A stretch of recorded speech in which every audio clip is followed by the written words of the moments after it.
So Adobe has just released a new AI video generation model called Firefly, and it's free to use, at least for a few videos, and it's pretty good. But today we're going to see exactly how good it is by comparing it to OpenAI's Sora, which is fairly new itself, but is one of the most widely used AI video generation tools. Adobe's Firefly is still in beta, so it's not fully finished yet, but they're still charging people to use it, so I do think it's a fair test. Now, there are lots of things that we could compare, such as the features, the speed, the pricing, but let's start by actually seeing what the videos look like side by side. Okay, the glasses are on so I can see properly. Now the first one that I tried was a very simple one, a drone shot of a golf course on a cliffside at sunset. And you can see that, well, they both did pretty good at it. I think that the Fireflies one is slightly better here, as it looks slightly richer. Also, I think the wave movements look a little bit more natural. The ones from OpenAI don't look quite right. I can't quite put my finger on why. Also, the golf course on the OpenAI one is huge, right? I don't play golf, but I think that's a huge golf course. Whereas I think on the Firefly one, you can see it's broken up a little bit. So on this one, I'm gonna have to give that to Firefly, but it is close. They're both good. Now on this next one, I wanted to see how well it works with vehicles and with a little bit of physics and some lights. Now, we typed in a car speeding down a city street at night, lots of reflections. And you can see that the OpenAI one did fairly well. It's got a car, it's kind of drifting a little bit at the end, which is kind of odd, but there's lots of reflections and it's a car going down a road. Not driving very well, but going down a road. But then you can see Fireflies just kind of misunderstood what we wanted here. It's got one of those time-lapse sort of things. It's got the light trails, which I guess it kind of mistook for reflections. And I guess in the neural net, the reflections and the light trails kind of equal the same thing. But OpenAI definitely takes this one. That's much more what I wanted with the reflections, with the car actually going down the road rather than a light trail. Looks nice, but it's not what I asked for from Fireflies. Okay, then the next one I asked for was a father pushing his young son on a swing in the garden. It's autumn time and the leaves on the trees in the background are orange. And you can see that OpenAI really struggled with this one.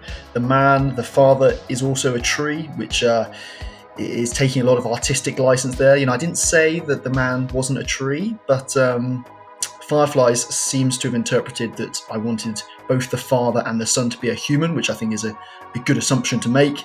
I think the Fireflies one looks a little bit more realistic, just because I think it looks kind of less good, right? It looks like it's been shot by a non-professional, whereas the one by OpenAI, it's got some depth of field to it. It looks a little bit cleaner. You can see the Fireflies one also isn't perfect. You can see that it's got the artifact of the other chain there as well, so hasn't quite nailed that one.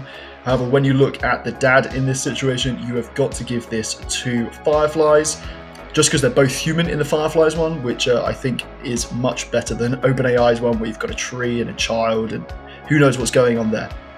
Now the prompt for the next one was a waterfall in the Amazon rainforest, camera slowly zooming out. And you can see that on both of them, the camera is zooming in. On OpenAI, it's zooming in quite slowly.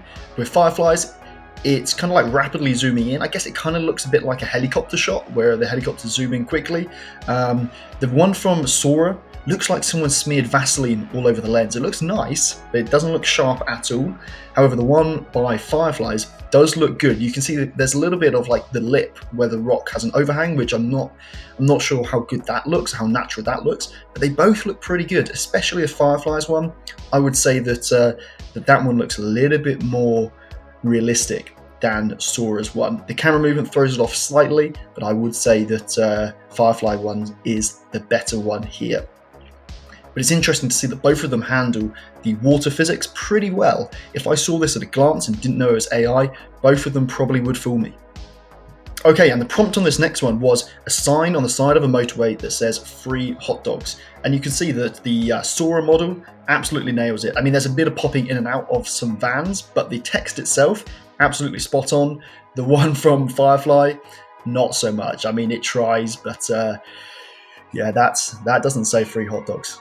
And the cars and the vans are popping out on both of them actually, but especially on the Firefly one. So in terms of both the video and the text within the video, Sora absolutely takes the biscuit on this one. Then for this one, I typed in campers sat around a roaring campfire at dusk in a cartoon style. And you can see that Sora has given us something pretty good. The fire is roaring, the people aren't moving, but I guess that's okay. I didn't actually ask for that. However, Fireflies has created something out of a nightmare. I don't really know what's going on there. There's the people that are not coloured in, and there's the tents which are kind of drawn, and the trees and the ground which look like they're from a bad video game. I'm not a fan of that one from Fireflies. So I think Sora definitely takes this one for a little bit of animation. Now, I should say with all of these, I am just looking at the very first response that I get. If I went in and tried to play around with the prompt, I'm sure I could get better results from both of them. However, I just wanted to see how they compare initially with just one-shot prompting. Now, with this last one, I created this image using the Firefly's image generator by Adobe, and I fed it into both of the models and said a dragon flying over a castle. And you can see that with OpenAI's, it looks like it's upscaled the photo that I gave it. However, there is very, very, very little movement of the dragon. It definitely doesn't look like it's flying over the castle. However, the one by Fireflies, there's more movement, but it's not necessarily good movement.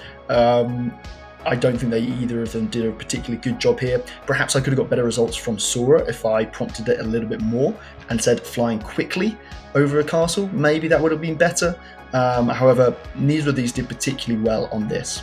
Okay, so we've taken a good look at both Sora and Adobe Firefly, and we can see that they are pretty similar to each other. Both have points where they're strong and both have points where they're weak. Annoyingly, if you want to cover all aspects, such as the nice scenery that you're going to get from Firefly, but also the really good text and video that you can get from Sora, perhaps you want some animation, not just realistic, the only way is to use both of them, which is a shame. There's a big difference when it comes to pricing and accessibility. Sora is only accessible in the US at the time of recording this. I have to use a VPN in order to use it. However, Firefly is accessible to everyone, and they even offer a free version where you just have to sign into an account and you can generate, I think, 2 or 3 videos for free without having to subscribe. And then when you do subscribe, not only is it less, like the actual monthly subscription on Firefly, but also you're going to be able to generate about twice as many videos as you will on Sora for the same price. So in order to produce these 7 videos, I spent about £2.50, which is about $3 US. However, if you look at Sora, I spent about double. I spent $7.20 to create these 7 videos compared to Firefly's, which is about $3.